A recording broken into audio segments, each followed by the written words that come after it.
പരിഷത്തിൻ്റെ ലഘുലേഖ വായിക്കാൻ പോവുകയാണ്. ഗുണമേന്മയുള്ള വിദ്യാഭ്യാസം കുട്ടികളുടെ അവകാശമെന്ന അതാണ് ബന്ധപ്പെട്ടാണ്. തോൽപ്പിച്ചാൽ നിലവാരം കൂടുമോ? തോൽപ്പിച്ചാൽ നിലവാരം കൂടുമോ എന്നാണ് ചോദ്യം. അതിൽ ഭാഗമൊന്ന് ആമുഖം. വിദ്യാഭ്യാസവുമായി ബന്ധപ്പെട്ട ചർച്ചകൾ കേരളത്തിൽ എന്നും സജീവമാണ്. പൊതുവിദ്യാഭ്യാസത്തെ മെച്ചപ്പെടുത്തുന്നതിനും ശക്തിപ്പെടുത്തുന്നതിനുള്ള സംവാദവേദിയായി കേരളം വീണ്ടും മാറുകയാണ്. വിദ്യാഭ്യാസ ഗുണമേന്മയുമായി ബന്ധപ്പെട്ട് കേരള സർക്കാർ തന്നെയാണ് അത്തരം ഒരു സംവാദത്തിന് തുടക്കമിട്ടിരിക്കുന്നത്. ഗുണമേന്മയുള്ള വിദ്യാഭ്യാസം എല്ലാ കുട്ടികൾക്കും ഉറപ്പാക്കാൻ സഹായകരമാകും വിധം ഈ സംവാദത്തെ വളർത്തിയെടുക്കാൻ പൊതുവിദ്യാഭ്യാസത്തിൻ്റെ നിലനിൽപ്പിനും വളർച്ചയ്ക്കും വേണ്ടി നിലകൊള്ളുന്ന പ്രസ്ഥാനങ്ങൾക്കും സംഘടനകൾക്കും വ്യക്തികൾക്കും കഴിയേണ്ടതുണ്ട്. ഗുണമേന്മ വിദ്യാഭ്യാസം ഉറപ്പാക്കിക്കൊണ്ടേ കേരള വിദ്യാഭ്യാസത്തിന് മുന്നേറാൻ കഴിയൂ എന്നത് തർക്കിക്കേണ്ട കാര്യമല്ല. അറിവിൻ്റെ തലത്തിലും സാങ്കേതിക രംഗത്തും ഉണ്ടാകുന്ന മുന്നേറ്റങ്ങൾ ഗുണതാ വിദ്യാഭ്യാസത്തെ സംബന്ധിച്ച പുതിയ കാഴ്ചപ്പാട് സ്വാഭാവികമായും വികസിപ്പിച്ചിട്ടുണ്ട്. നമുക്ക് ചുറ്റും വികസിച്ചു കൊണ്ടിരിക്കുന്ന മത്സര ലോകവും ഇതിൽ നിർണായക പങ്ക് വഹിക്കുന്നുണ്ട്. നമുക്ക് ചുറ്റും വികസിച്ചു കൊണ്ടിരിക്കുന്ന മത്സര ലോകവും ഇതിൽ നിർണായകമായ പങ്ക് വഹിക്കുന്നുണ്ട്.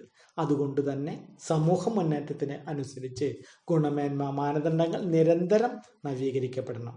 സമൂഹ മുന്നേറ്റത്തിന് അനുസരിച്ച് ഗുണമേന്മ മാനദണ്ഡങ്ങൾ നിരന്തരം നവീകരിക്കപ്പെടണം. ഇതെങ്ങനെ വേണമെന്നത് സംബന്ധിച്ച് തുറന്നതും ആഴത്തിലുള്ളതുമായ അക്കാദമിക പഠനങ്ങളും ചർച്ചകളും സംവാദങ്ങളും അനിവാര്യമാണ്. കേരളം വിജ്ഞാന സമൂഹമായി മാറണമെന്ന കാര്യത്തിൽ രാഷ്ട്രീയ സാമൂഹ്യ തലങ്ങളിൽ ഏകാഭിപ്രായത്തിലേക്ക് എത്തിക്കൊണ്ടിരിക്കുകയാണ്. അതോടൊപ്പം പ്രാദേശിക സമ്പദ്ഘടനയും ശക്തിപ്പെടുത്തണം എന്നതിലും അഭിപ്രായ സമന്വയം പ്രകടമാണ്. ഇതെങ്ങനെ വേണമെന്നതും അതിൻ്റെ രീതിശാസ്ത്രം എന്താകണമെന്നതും സംബന്ധിച്ച് വ്യത്യസ്ത അഭിപ്രായങ്ങളുണ്ടാകാം. എന്നാൽ ഇത്തരമൊരു സമൂഹത്തിൽ സ്കൂൾ വിദ്യാഭ്യാസം എന്താകണം എന്ന ചർച്ചയ്ക്ക് ഏറെ പ്രസക്തിയുണ്ട്. 1990 യുനെസ്കോ, യൂണിസെഫ് തുടങ്ങിയ ലോക സംഘടനകൾ മുന്നോട്ട് വച്ച കാഴ്ചപ്പാടാണ് എല്ലാവർക്കും വിദ്യാഭ്യാസം എന്നത്. പ്രസ്തുത കാഴ്ചപ്പാടിനെ എല്ലാവർക്കും ഗുണമേന്മയുള്ള വിദ്യാഭ്യാസം എന്നതിലേക്ക് വളർത്തിയെടുത്ത മണ്ണാണ് കേരളം. കേരളത്തിലെ വിദ്യാഭ്യാസ വളർച്ച ഏതെങ്കിലും ഒരു സവിശേഷ പശ്ചാത്തലത്തിലേക്കോ ഏതെങ്കിലും ഏജൻസികളുടെ മാത്രം പ്രവർത്തന ഫലത്തിലേക്കോ ചുരുക്കി കാണാനാവില്ല. ചരിത്രപരമായ ഒരു പ്രക്രിയയിലൂടെയാണ് അത് വളർന്നത്. തുച്ഛമായ പ്രതിഫലം ലഭിച്ചവരായിരുന്നു അന്നത്തെ ഭൂരിഭാഗം അധ്യാപകരും. പക്ഷെ അവരുടെ അർപ്പണബോധവും ജനങ്ങളുമായുള്ള ബന്ധവും വിദ്യാഭ്യാസ വളർച്ചയിൽ പ്രധാന പങ്കുവഹിച്ചു. ഗ്രാമപ്രദേശങ്ങളിലെ സാംസ്കാരിക നേതൃത്വം പലപ്പോഴും അധ്യാപകർക്കായിരുന്നു. കുട്ടികളെ സ്കൂളിലേക്ക് അയക്കാൻ രക്ഷകർത്താക്കളെ അവർ പ്രേരിപ്പിച്ചു. സാമൂഹിക നീതിക്കും തുല്യതയ്ക്കും വേണ്ടി നടന്ന എണ്ണമറ്റ പരിശ്രമങ്ങൾ നെഞ്ചേറ്റിയ ഒന്നാമത്തെ കേരള സർക്കാർ ഈ മുന്നേറ്റത്തിന് വേഗത കൂട്ടി.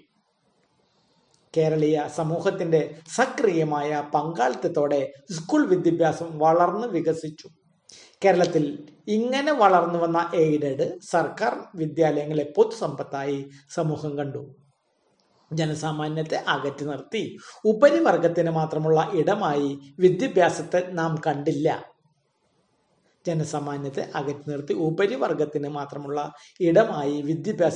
കണ്ടില്ല. അതുകൊണ്ട് തന്നെ അധസ്ഥിതരെയും പാവപ്പെട്ടവരെയും ഉൾക്കൊള്ളുന്നതായി കേരള വിദ്യാഭ്യാസം മാറി. പ്രസ്തുത പങ്കാളിത്തത്തിന്റെ വൈകാരിക ഭാഗവും ഇന്നും പ്രകടമാണ്. ആഗോളീകരണത്തിന്റെ കുത്തൊഴുക്ക് പൊതു ഇടങ്ങളെയും പൊതു സംരംഭങ്ങളെയും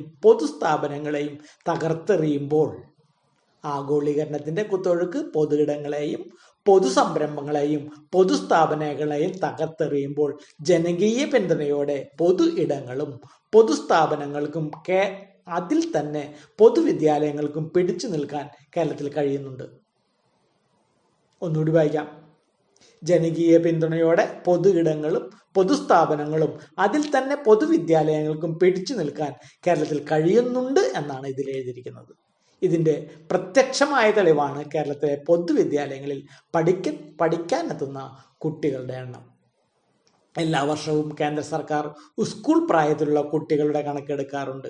2021-22 കണക്കാണ് ഇപ്പോൾ പുറത്തുവിട്ടിട്ടുള്ളത്. അത് പ്രകാരം 58.55 ലക്ഷം കുട്ടികൾ 1 മുതൽ 12 വരെ ക്ലാസ് പ്രായത്തിലുള്ളവരാണ്. ഈ കുട്ടികളിൽ 43.37 ലക്ഷം അഥവാ 74.07% കുട്ടികൾ സർക്കാർ എയ്ഡഡ് വിദ്യാലയങ്ങളിൽ പഠിക്കുന്നു. അംഗീകൃത അൺഎയ്ഡഡ് വിദ്യാലയങ്ങളിലെ കൂടി പരിഗണിച്ചാൽ കേരള സിലബസ് പഠിക്കുന്ന കുട്ടികൾ 46.93 ലക്ഷം വരും. കേരള സിലബസ് പഠിക്കുന്ന കുട്ടികൾ 46.93 ലക്ഷം വരും. അതായത് 80.15%. ചുരുക്കി പറഞ്ഞാൽ കേരളത്തിലെ ബഹുഭൂരിപക്ഷം രക്ഷിതാക്കളും അവരുടെ മക്കളുടെ വിദ്യാഭ്യാസത്തിനായി ഇപ്പോഴും ആശ്രയിക്കുന്നത് പൊതുവിദ്യാലയങ്ങളെ തന്നെയാണ്. അതുകൊണ്ട് കേരള സിലബസിൽ പ്രത്യേകിച്ചും സർക്കാർ എയ്ഡഡ് വിദ്യാലയങ്ങളിൽ പഠിക്കുന്ന സാധാരണ കുടുംബത്തിലുള്ള കുട്ടികൾക്ക് ഏറ്റവും മികച്ച വിദ്യാഭ്യാസം ഉറപ്പാക്കുക എന്നത് അതീവ പ്രാധാന്യമേറിയ കാര്യമാണ്. ഗുണമേന്മ എന്നതിന് കേരളത്തിലെ പുരോഗമന സമൂഹം ഒരു കാലത്തും വിദ്യാഭ്യാസത്തിന്റെ പൊതുധാരയിൽ നിന്നും ചുറ്റുപാടുമുള്ള സാമൂഹിക സാമ്പത്തിക ബന്ധങ്ങളിൽ നിന്നും ഒറ്റപ്പെട്ട ഒരു പ്രശ്നമായി മാറ്റി നിർത്തിയല്ല സമീപിച്ചിരിക്കുന്നത്. കേരളത്തിലെ വിദ്യാഭ്യാസ വളർച്ചയുടെ പശ്ചാത്തലവും ഓരോ ഘട്ടത്തിലും ഉണ്ടാകുന്ന പുരോഗമന നിലപാടുകളും വലതുപക്ഷ സാമ്പ്രദായിക നിലപാടുകളും തമ്മിലുള്ള സംഘർഷങ്ങളും അതിനിടയാക്കിയ വ്യത്യസ്ത താല്പര്യങ്ങളും വിശകലനം ചെയ്താണ് സാർവത്രിക സ്കൂൾ വിദ്യാഭ്യാസം മുന്നേറിയത്. സ്കൂൾ ഘട്ടത്തിലെ ഗുണമേന്മ എന്നത് എല്ലാ കാലത്തും എല്ലാ സമൂഹങ്ങളും ഗൗരവത്തോടെ ചർച്ച ചെയ്യുന്ന കാര്യമാണ്. കേരളീയ സമൂഹവും അതീവ താല്പര്യപ്രകാരമാണ് ഇക്കാര്യത്തിൽ കാട്ടുന്നത്. പ്രസ്തുത താല്പര്യമാണ് പൊതുവിദ്യാഭ്യാസത്തിന്റെ വളർച്ചയുടെയും വികാസത്തിന്റെയും അടിത്തറ. കഴിഞ്ഞ 200ഓളം വർഷങ്ങളായി വിദ്യാഭ്യാസം സംബന്ധിച്ചുണ്ടാക്കിയ ഏത് റിപ്പോർട്ട് പരിശോധിച്ചാലും അതിൽ ഗുണമേന്മ വിദ്യാഭ്യാസം നേരിടുന്ന പോരായ്മകളും മുന്നോട്ടു പോകാനുള്ള വഴികളും ചൂണ്ടിക്കാട്ടിയതായി കാണാം. ഒരു ഘട്ടത്തിൽ അർഹരായ മുഴുവൻ കുട്ടികൾക്കും സ്കൂൾ പ്രാപ്യതയും പഠന തുടർച്ചയും ഉറപ്പാക്കുക എന്നതായിരുന്നു ഗുണമേന്മയുടെ മാനദണ്ഡമായി കണക്കാക്കിയിരുന്നത്. എന്നാൽ എല്ലാ കുട്ടികളും സ്കൂളുകളിൽ എത്തുകയും പഠന തുടർച്ച ഉറപ്പാക്കുകയും ചെയ്ത നമ്മുടേതുപോലുള്ള സമൂഹങ്ങളിൽ തുല്യതയും നീതിയും കൂടി ഗുണമേന്മയുടെ അടിസ്ഥാന ശിലകളായി മാറണം. അഖിലേന്ത്യാ തലത്തിൽ എല്ലാ കുട്ടികളെയും സ്കൂളുകളിൽ എത്തിക്കുകയും പഠന തുടർച്ച ഉറപ്പാക്കുകയും ചെയ്യുക എന്ന കാര്യത്തിൽ ഇനിയും ശ്രദ്ധ അനിവാര്യമാണ്. അഖിലേന്ത്യാ തലത്തിൽ എല്ലാ കുട്ടികളെയും സ്കൂളുകളിൽ എത്തിക്കുകയും പഠന തുടർച്ച ഉറപ്പാക്കുകയും ചെയ്യുക എന്ന കാര്യത്തിൽ ഇനിയും ശ്രദ്ധ അനിവാര്യമാണ്. സാർവത്രിക വിദ്യാഭ്യാസം നേടിയെടുത്ത കേരളത്തിലെ പൊതുവിദ്യാലയങ്ങളിലൂടെ ഗുണമേന്മ വിദ്യാഭ്യാസം സാധ്യമാണോ എന്ന കാര്യം പല ഘട്ടങ്ങളിലും സംവദിക്കപ്പെട്ടിട്ടുണ്ട്. ഇത്തരം സംവാദങ്ങളിൽ സജീവമായി ഇടപെട്ടു പോരുന്ന സംഘടനയാണ് ശാസ്ത്ര സാഹിത്യ പരിഷത്ത്. അസമത്വങ്ങൾ നിറഞ്ഞ സാമൂഹിക സാഹചര്യങ്ങളിൽ ഗുണമേന്മ സംബന്ധിച്ച താല്പര്യങ്ങൾ വ്യത്യസ്തമായിരിക്കും. എന്നാൽ തുല്യതയിലും സാമൂഹ്യനീതിയിലും ഉറച്ചു നിന്നുകൊണ്ട് ഗുണമേന്മ ഉറപ്പുവരുത്താനുള്ള പഠനങ്ങളും പ്രവർത്തനങ്ങളും ജനകീയ പങ്കാളിത്തത്തോടെ വികസിപ്പിച്ചെടുക്കാനാണ് പരിഷത്ത് എല്ലാ കാലത്തും ശ്രമിച്ചു പോരുന്നത്. വ്യത്യസ്ത സാമൂഹിക സാഹചര്യങ്ങളും പഠന സാഹചര്യത്തിലെ ഏറ്റക്കുറച്ചിലുകൾ കൊണ്ടും പ്രതിസന്ധിയിൽ അകപ്പെട്ട ഒരു കുട്ടിയെ പോലും പുറന്തള്ളാതിരിക്കാനുള്ള കരുതൽ പരിഷത്തിന്റെ ഏത് വിദ്യാഭ്യാസ പദ്ധതികളിലും പ്രവർത്തനങ്ങളിലും നമുക്ക് ദർശിക്കാൻ കഴിയും.